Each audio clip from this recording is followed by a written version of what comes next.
unlikely circumstance that I die before you, please know that I'll always be there, in the sizzle of your bacon, the bubble of your beer, and in all the other things that will kill you so that we can be together again. Maggie, my little chatterbox, I hope you achieved your goal of becoming an auctioneer for farm equipment. And Bart and Lisa, many years ago, I told you both to lean on each other and not drift apart. My dearest hope is that you're looking out for each other and sharing a lifelong journey together. In the future, Marge passes away long before Homer, leaving behind children who have grown into successful adults. But her greatest wish that Bart and Lisa would remain close as siblings never comes true. Over the years, they drift apart, something that never would have happened if Marge were still alive. It all begins 4 years earlier on an ordinary day at the Simpsons' house. Marge had to run to the grocery store, and as usual, Homer was left in charge of the kids. Of course, she gave him one simple warning: don't let them watch TV and don't fall asleep while babysitting. But the second Marge walked out the door, you guessed it, Homer did exactly that. He plopped them in front of the TV, handed out Twinkies, sprawled out on the couch, and even cracked open a beer. Bart and Lisa immediately started fighting over the remote, trying to decide what to watch. In the struggle, they landed on Krusty's show. It was the very first time they'd seen it, and they were instantly hooked, especially with that first Itchy and Scratchy sketch. In it, Scratchy sets Tom on fire, then eats a pie that turns out to have a bomb inside. And yeah, despite the over-the-top, absurd violence, Bart and Lisa were in stitches, laughing non-stop. By the end of the episode, they made a sacred promise: they'd watch the show together every single day, forever. Time went by, and everything seemed perfect. Homer stayed as lazy as ever, but Bart and Lisa kept their promise, watching side by side. One of the funniest episodes was the Olympic-themed one, except instead of a finish line ribbon, Scratchy ran straight into a massive giggly saw that chopped his head clean off. In the present day, Marge interrupts their show to show off what she just bought for Maggie, a whole bunch of baby products branded with Itchy and Scratchy. Bart and Lisa are horrified. They bolt out of the room and waste no time telling everyone at school that Itchy and Scratchy is now officially for babies. The next day, Marge is surprised to find her kids not watching the show. When she asks Lisa about it, Lisa explains that she's over Itchy and Scratchy because now everyone's hooked on a cooler show. One of those classics from 2013. You know, that magical year when apparently everything on TV was gold. Meanwhile, Bart stayed loyal to violent cartoons, but it wasn't Itchy and Scratchy anymore. That's when Marge started worrying if the kids weren't bonding over this anymore. Was there anything left they still shared? Lisa's mind was already drifting elsewhere, and Bart, for his part, was developing new interests. At one point, he even hands Marge his childhood memory box, asking her to just throw it away. Deep down, Marge is heartbroken, worried her kids may never share another moment together. And in true Toy Story fashion, like when Jessie got tossed aside, she drifts into a melancholy song about how one day you're a kid who loves their toys, and the next you've grown up, your tastes have changed, and what once made you happy is now just a memory. Marge talks to Homer about her worries. She doesn't want Bart and Lisa to drift apart. She wants them to keep supporting each other as they grow up, for their sibling bond to stay unbroken. Homer, of course, barely pays attention and doesn't seem to care much. The next morning, before Bart and Lisa head off to school, Marge sits them down and asks them not to grow distant from one another. She reminds them that someday she and Homer won't be around, and when that time comes, they'll need each other more than ever. With absolute confidence, Lisa reassures her and promises that it will always be that way. But that promise would end up being nothing more than empty words. The truth is, Lisa would grow into a successful woman, climbing her way up a mountain of achievements, while Bart would remain, well, Bart, living a mediocre life with no real responsibilities. The turning point came when Marge unexpectedly passed away, even before Homer. From that moment, Bart and Lisa became strangers to each other. And with that, the Simpson family was changed forever.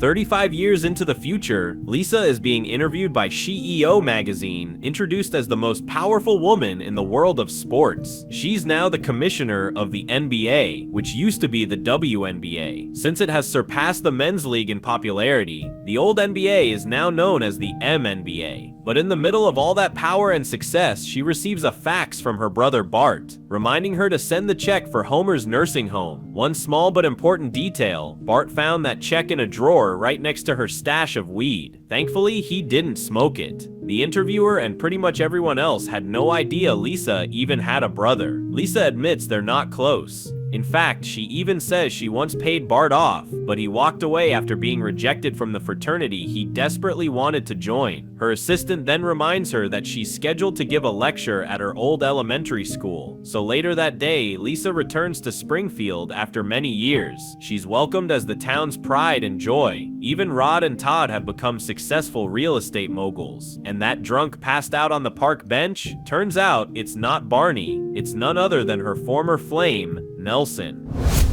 Since she had some free time, Lisa decided to visit Homer at the nursing home. Unfortunately, there was a field trip that day, so visitors weren't allowed. Feeling a bit nostalgic, she chose to swing by her old house instead. Once her childhood home, though she's glad she doesn't live there anymore. When she arrives, she hears music blasting and notices the place looks completely run down. Walking inside, she's stunned to find Homer dancing like crazy. Turns out Bart has turned the house into a kind of underground nursing home. Completely oblivious, Homer mentions he's been living there for 3 years, news that sends Lisa into a rage, since she's been sending Bart money all this time to cover Homer's stay at a real nursing home. To her shock, Lisa realizes Bart has been running the house as an illegal care facility, and the money she sent was being used to throw parties with strippers. To make things worse, the stripper turns out to be the same nurse who greeted her at the nursing home, making it clear Bart's entire plan was to keep Lisa in the dark about his shady business. And Bart isn't working alone. Milhouse is his partner in crime. He doesn't even notice Lisa is there, and casually blurts out that everything is rigged so they can cash the checks sent by Lenny's and Carl's families. Right in the middle of their argument, senile Lenny grabs Lisa's car and crashes it straight into the house. Now even more stressed, Lisa remembers she still has to give her lecture at Springfield Elementary. She seizes the moment to unload her frustration, telling Bart point blank that he's nothing but a failure.